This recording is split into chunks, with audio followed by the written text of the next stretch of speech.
코치란 어떤 직업일까요? 고민 많은 경영자와 리더들, 기업의 CEO나 임원분들이나 또 팀장분들 이야기를 해보잖아요. 그러면 리더십에 대한 고민부터 조직 관리, 그 다음에 성과 관리, 구성원들을 어떻게 관리할 건지 이런 많은 고민들이 있어요. 그런데 이야기할 사람이 없습니다. 그래서 이제 코치한테 그 고민을 털어놓는 거죠. 저는 실제로 기업의 CEO를 코칭하는 경우도 있고요. CEO 후보자를 코칭한 경우도 있습니다. 그리고 또 핵심 임원이라고 해서요, 별도로 관리하는 임원들이 있고요. 또 C-레벨 임원들이 있습니다. CFO라든가 CTO라든가 이런 분들. 또 이제 새로 리더가 되신 분들, 예를 들면 새로 임원이 됐거나 새로 팀장이 됐거나 이런 분들은요, 내가 팀을 이끌어야 되기 때문에 어떤 리더십을 발휘해야 될까, 팀원들하고는 어떤 스킬들을 발휘해서 대화를 이끌어 가야 될까, 그 모든 것들이 다 고민입니다. 자, 그런 것들을 이야기할 코치가 필요하죠.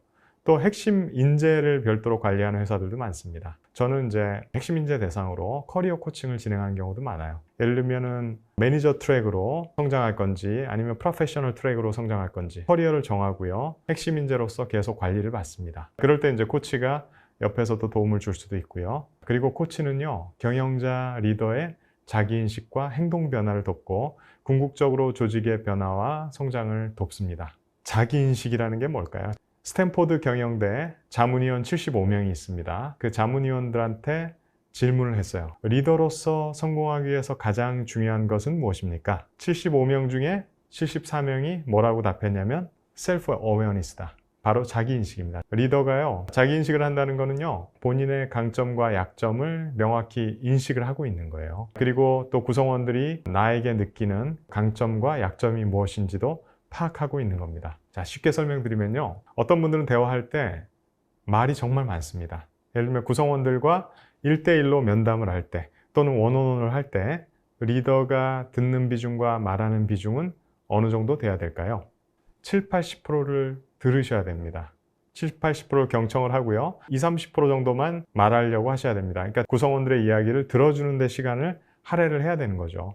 근데 어떤 분들은 말이 너무 많습니다. 자, 그러면 구성원은요, 마치 잔소리를 듣거나 그런 느낌처럼 다가옵니다. 그리고요, 짜증을 잘 내거나 화를 많이 내거나 감정 기복이 심한 리더들도 있습니다. 구성원들은 느끼죠. 업무상으로 힘들지 않은데 사람이 힘들다. 그래서요, 본인이 그걸 알고 있어야 돼요. 아, 내가 말이 참 많구나. 아, 내가 짜증을 많이 내는구나. 내가 감정 기복이 심하구나. 자, 이게 바로 자기인식이에요.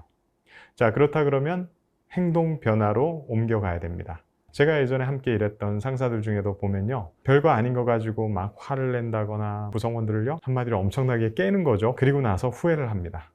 아, 내가 너무 심했나? 그렇게 자기인식을 합니다. 그런데 그 다음날 똑같아요. 행동 변화로 이어지지 않습니다. 그래서 중요한 건요, 자기인식을 하고요, 행동 변화로 이어질 수 있도록 코치가 이제 도와야 됩니다. 자, 리더도 마찬가지예요. 자, 예를 들면 본인 일에는 최선을 다하고 성과를 잘 냅니다. 하지만 다른 팀원들하고 협업하거나 할 때는 별로 도와주지 않아요. 이기적인 거죠. 자, 하지만 그거를 알고 있을까요? 모르는 경우들이 많습니다. 아, 이 팀원은 본인 일은 열심히 하지만 팀원들하고 협업하거나 협조하는 일은 등한시하는구나. 리더가 구성원에게 피드백을 줘야 되겠죠. 이게 바로 리더가 구성원의 자기인식을 돕고 또 행동 변화로 이어질 수 있도록 코칭과 피드백을 하는 방법이에요. 코치도 경영자나 리더분들을 코칭하지만 경영자나 리더분들도 구성원을 코칭을 하셔야 됩니다. 자, 이걸 통해서요, 궁극적으로 조직의 변화와 성장을 돕는 일이 바로 코치가 하는 일입니다. 자, 이런 말이 있는데요, 부자 견고명 부자 시고창이란 말이 있습니다. 내가 보는 세상이 전부라는 생각을 버리면 비로소 밝음을 보게 될 것이고, 내가 옳다는 아집을 버리면 오히려 남들로부터 박수를 받아 빛나게 될 것이다. 만약에 경영자와 리더가 이런 생각을 갖고 있어요. 내가 보는 세상이 전부야. 내가 하는 게 맞아. 자, 하지만 구성원들은 그걸 수용하지 않습니다. 함께 일하면 너무 힘들어요.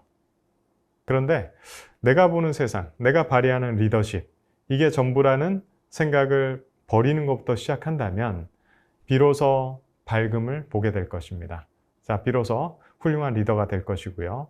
자, 만약에 내가 옳다라는 아집을 또 버린다면 남들로부터, 특히나 조직에서는 구성원들로부터 박수를 받아서 빛나게 될 것입니다. 그래서요, 경영자와 리더가 자신을 성찰하고 변화하게 되면 자신도 회사도 질적으로 성장하는 계기를 맞게 됩니다. 코치는 바로 이런 걸 돕는 직업이라고 볼 수가 있습니다.